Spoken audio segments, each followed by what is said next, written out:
बिस्मिल्लाहिर्रहमानिर्रहीम, अस्सलाम वालेकुम। जो मनाज़िर मैं आपको दिखा रहा हूँ, ये देखकर आप हैरान हो जाएंगे कि ये क्या हो रहा है। किस तरह अब अवाम बाहर निकल रहे हैं और किस तरह हुक्मरानों का घेराव हो रहा है। बड़ी खौफनाक बात है, बड़े खौफनाक हालात हैं। पंजाब में जिस तरह आप शरीफ ख़ानदान को देखते हैं, जैसे मुग़ल कोई शहनशाह हो, उनका ख़ानदान हो, मलका हो, रानियाँ हो, कोई बादशाह हो, कि उनकी मर्ज़ी के बगैर कोई अफसर इधर से उधर नहीं हो सकता। इससे भी ज़्यादा ताकत सिंध में इस वक्त जरदारी ख़ानदान के पास है। कोई भी इलाका हो वो उनके पास है, सिस्टम उनका चलता है, ट्रांसफ़र, पोस्टिंग, हर एक। अब तो जुडिशल सिस्टम भी आप देखिए, कहीं कुछ नहीं हो सकता। कोई सोच सकता है कि इतने ताकतवर लोग और उनका घेराव किया जाएगा। पहले वज़रा का हो रहा था, नून लीग के वज़रा का हो रहा था, इनके वज़रा का हो रहा था। अब बात आसफा भुट्टो तक पहुंच गई है। इतने खौफनाक हालात हो गए हैं कि आसफा भुट्टो का काफिला गुजर रहा था, पुलिस ही पुलिस, उनकी गाड़ियां, वीआईपी प्रोटोकॉल, बॉम्ब प्रूफ गाड़ियां थीं, सब कुछ था, लेकिन लोगों ने घेर लिया और डंडे बरसाए। अब पुलिस के पास असलहा था, लेकिन यहां पर अगर फायरिंग करते तो मामला और बिगड़ जाता। पुलिस की भारी नफरी बुलाई गई। ये हालात हो गए हैं। अब आप ये देखिए, और ये एहतजाज हो रहा है नहरों के खिलाफ, कौम परस्त जमातों की तरफ से हो रहा है। पुलिस इनके पीछे है, कभी इनको पकड़ती है, डंडे बरसाती है, कभी फायरिंग के वाक़यात भी होते हैं, लोग जख्मी भी होते हैं। फिर ये लोग सड़कों पर आ जाते हैं, फिर नाकाबंदी कर देते हैं, ब्लॉक कर देते हैं जगह, कई दफ़ा ट्रक्स को आग लगा देते हैं, माल लूट लेते हैं। अजीबोगरीब सूरत हाल सिंध में हो गई है। और ये पीपल्स पार्टी की गवर्नमेंट 2008 से मुसलसल है, एक रिकॉर्ड, वर्ल्ड रिकॉर्ड है। इनको अब कुछ ईयर से, मैं आप समझिए 20 साल तो मुसलसल हो जाएंगे। और वैसे भी इससे पहले भी गवर्नमेंट रही है। अब लोग इनके तसल्लुत से भी तंग आ रहे हैं, ऐसे लगता है। हालात बद से बदतर हो रहे हैं, ला कानूनियत इंतहा की है। पहले ये हालात चल रहे थे, तो आहिस्ते आहिस्ते अब उसका इजहार हो रहा है। वहाँ पर कोई ये नहीं होता कि आप बग़ैर किसी जो भी इलाके का MP MNA है, अगर उससे आपका ताल्लुक़ नहीं निकलता तो आपका कोई काम नहीं हो सकता उस तरह से। अब हालात ये हुए हैं कि MNA MPs को, अवामी नुमाइंदगान को रोक दिया गया है कि आप अंदरूने सिंध का सफ़र नहीं कर सकते, मत जाएं। लोग बिखरे हुए हैं और लोग कंट्रोल नहीं हो रहे। ये अब उनको समझाया जा रहा है, बात की जा रही है। ये हालात हैं। अच्छा, दूसरी तरफ क्या हुआ है? एक तो इन्होंने, एक कौम परस्त जमातों के कारकुनों ने, लोगों ने सड़कें ब्लॉक करना शुरू कर दी, ये सब करना शुरू कर दिया। दूसरी तरफ क्या हुआ है? बलूचिस्तान की बात करें और सिंध की बात करें तो कराची से तहरीक इंसाफ के कारकुनों ने रैली निकाली और फिरदौस शमीम नकवी, सीनियर तहरीक इंसाफ के रहनुमा, उन्होंने इसको लीड किया। जगह जगह इनको रोका गया, फिरदौस शमीम नकवी को, लेकिन फिर भी यानी ऐसा लगा कि सड़कों पर अब तहरीक इंसाफ का राज नजर आ रहा है। जिस तरह रैली लेकर लोग लगे हैं, जिस जज्बे के साथ, वो भी मनाज़िर दिखाऊंगा। और फिर बलूचिस्तान में जिस तरह सालार काकड़, तहरीक इंसाफ का एक नौजवान, उसका इस्तकबाल हुआ है। इतनी उसने ख़तरनाक जेल काटी है, इतना अरसा केसेस भुगते हैं। अब वो जब अपने इलाके में गया है, कोयटा में गया, अपने घर गया है, कोई उसका इस्तकबाल हुआ है। उफ, लोग कह रहे हैं कि जब इमरान खान रहा होगा तो क्या हालात होंगे, सोचिए ज़रा। ऐसे लग रहा है कि जैसे सारा बलूचिस्तान उसके इस्तकबाल के लिए निकल आया हो। वो भी मनाज़िर मैं आपको दिखाऊंगा। पहले ये देखिए आसफा भुट्टो साहिबा के काफिले का घेराव कैसे हुआ।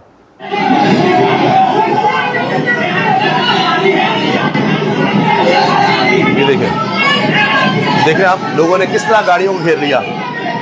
ये देखें, पुलिस वालों पर पथराव किया, डंडे बरसाए, हत्ता कि आसफा भुट्टो की गाड़ी पर भी बड़ी मुश्किल से यहाँ से लोग निकले, भारी नफरी भेजी गई। ये देखिएगा, ये सब VVIP गाड़ियाँ हैं। जब भी ये लोग निकलते हैं, इनके पास कोई 2-4 गाड़ियाँ नहीं, काफ़ी गाड़ियाँ होती हैं। मरीन साहब तो जब निकलती हैं, बाज़ औक़ात कहते हैं 20 से भी ज़्यादा गाड़ी होती हैं। देख रहे हैं सब, हत्ता कि ज़ाहिर है पुलिस की ड्यूटी लगती होगी। ये देख रहे हैं कितने, उफ तौबा, वो हाथ के इशारों से लानते भेज रहे हैं, ये सब कुछ कर रहे हैं। कितने खौफनाक हालात हो चुके हैं। और ये साफ़ी हैं मोहम्मद असलम आवान, कहते हैं आसफा भुट्टो को जामशोर बेनज़ीर गेट के पास कौम परस्त कारकुनों ने घेर लिया। आसफा की गाड़ी समेत पुलिस की गाड़ियों पर डंडे बरसाए। वाक़े के बाद SP जामशोर भारी नफरी के साथ पहुंच गया। पुलिस के मुताबिक आसफा भुट्टो जामशोर से गुजर रही थी, जिस पर केनाल मनसूबा के खिलाफ एहतजाज कर रहे थे और कारकुनों ने घेर लिया। अब कह रहे हैं कि पहले नून लीग के कभी MPA पर, कभी पीपल्स पार्टी के MP MNA पर, कभी किसी वज़ीर पर ये हमले हो रहे हैं, तो अंदरूनी सिंध का सफ़र ही ना करें। यानी इन्होंने खुद अब हालात ऐसे एडमिट कर लिए हैं कि नो गो एरियाज़ बन गए हैं। बलूचिस्तान में भी यही हालात हैं कि लोग जा ही नहीं सकते अपने इलाकों को, जितने भी VVIPs हैं। और चाहे उसमें पुलिस है, चाहे कमिश्नरी निज़ाम के लोग हों, जी जो भी हैं, MNA MPs वज़ीर आला, ये लोग नहीं निकल सकते। सिंध में आप देख लीजिए क्या हो रहा है, ये हालात इस वक्त हो चुके हैं। अच्छा जी, अब आप ये देखिए, कराची से जिस तरह लोग निकले रैली की सूरत में, जम्मे गफ़ीर जी लोगों का, सिंध पुलिस का बदतरीन क्रैकडाउन, सड़क बंद करके 15 कारकुनों को गिरफ्तार किया गया, मगर अवाम ने शदीद मजम्मत करते हुए अपना काफिला जारी रखा। फिर काफिला काठोर पहुंचा, लोग गिरफ्तार होते रहे, फिर भी ये लोग आगे बढ़ते रहे। ये रैली मैं आपको दिखाऊंगा किस तरह लोग निकले हैं। वहाँ पर ये नौजवान साफ़ी भी पहुंचा हुआ था और सब कुछ वहाँ पर रिपोर्ट कर रहा था, और ये आगा शेख सरवत, तो लम्हा बलम्हा की वहाँ की रिपोर्टिंग, किस तरह लोग निकले हैं, वहाँ किस तरह गिरफ़्तार करने की कोशिश की गई है फिरदौस शमीम नकवी को। अच्छा, उनको गिरफ़्तार किया गया, लोगों ने उनको भी छुड़वा लिया। ये सब मनाज़िर आपको दिखाते हैं, देखिए देखिए, ये देखिए आप, कितनी बड़ी रैली, जगह जगह सड़कों पर लोग निकले हैं, नारे लगा रहे हैं।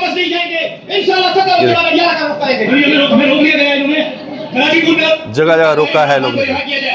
ये जी, ये अब तहरीक का आगाज़ हो गया, इमरान खान को रिहा करो, रिहा करो। ये देखिए, दूसरी तरफ ये रिहाई के बाद सलार काकड़ का एक बहुत बड़ा काफिला ये कोयटा में दाखिल, इनको भी रोकने की कोशिश की गई, गिरफ्तारियां, पुलिस ने रोका, लेकिन इतनी बड़ी तादाद में लोग निकले कि ये बेबस हो गई पुलिस। ये देखें आप, ये मनाजिर हैं, अंदाज़ा लगाइए। इस तरह से बलूचिस्तान में पुलिस का सलार काकड़ पर हमला, झंडे और तस्वीर फाड़ दी, कारकुनान ने रोड बंद कर दिए, तो उसके बाद भी फिर लोग आगे बढ़ते रहे। ये देखिए आप, ये देखिए, ये देखिए, पीछे पुलिस की गाड़ी आपको नजर आ रही है, ये भी पुलिस, ये देखिए, देखिए आप, ये देखिए आप, ये देखिए, लोग जज्बाती थे, लोग इतने जज्बाती थे कि वो देखे कि जी नहीं मैं जाता हूँ, मैं पुलिस से टकरा जाऊँगा। ये देखिए आप, कारकुन रोकते रहे, नहीं नहीं नहीं नहीं, बस पुलिस, चलो चलो निकलो आगे जाओ। देखा, वो कह रहे हैं हमें क्यों रोका है, हम छोड़ेंगे नहीं। ये हालात हो गए हैं। ये बड़ा खौफनाक मंजर है कि आम आवाम लोग वो कहते हैं कि हमारे हक छीने जा रहे हैं, पुलिस जहाँ जाते हैं हमारे घरों में आ जाती है, पकड़ धकड़ करती है, तो वो जज्बाती हो रहे हैं, उनसे टकराने की बात कर रहे हैं, देख लेंगे कुछ हो जाएगा। यानी पता है कि सलार खान काकड़ इतनी जेल भुगत के आ रहा है सिर्फ इसलिए कि वो एक एहतजाज करते हैं तो गिरफ्तार हो जाते हैं, ये सब होता है। फिर भी वो देखिए कि किस तरह लोग निकल रहे हैं।